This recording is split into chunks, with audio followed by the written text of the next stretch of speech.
মানে এইভাবে অত্যাচারের কোনো কি মানে আছে? একে তো শীতে কম্বল থেকে বেরোতে পারছি না, এদিকে সিরিয়াল দেখতে দেখতে বেজায় দেরি হয়ে গেছে। পাশের বাড়ির ফ্ল্যাটে হচ্ছে বিরিয়ানি, সেই গন্ধে তো আমার বিরিয়ানি খেতে ইচ্ছা করে গেল, কিন্তু কি আর করা যাবে, তাড়াহুড়োতে এইভাবেই বানিয়ে নিলাম। পেঁয়াজ, আদা, রসুন, টমেটো ভালো করে বেটে নিলাম। এবার কড়ার মধ্যে বেশ কিছুটা তেল দিয়ে পেঁয়াজও ভেজে রেখে দিলাম। বেটে নেওয়া মশলা, ধনে গুঁড়ো, জিরে গুঁড়ো আর 2 রকমের লঙ্কার গুঁড়ো দিয়ে ভালো করে কষিয়ে নিলাম।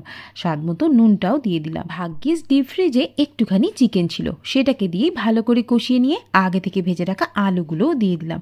ওই বিরিয়ানি টাইপের কিছু একটা বানাচ্ছি, চাল ধুয়ে নিয়ে সেটাকেও ভালো করে কষিয়ে নিলাম।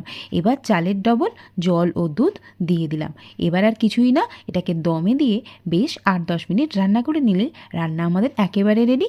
নামানোর আগে সামান্য ঘি, বিরিয়ানি মশলা আর যে বেরেস্তাগুলো ছিল সেগুলো ছড়িয়ে দিয়ে গরম গরম পরিবেশন করলে বিরিয়ানিকে একেবারে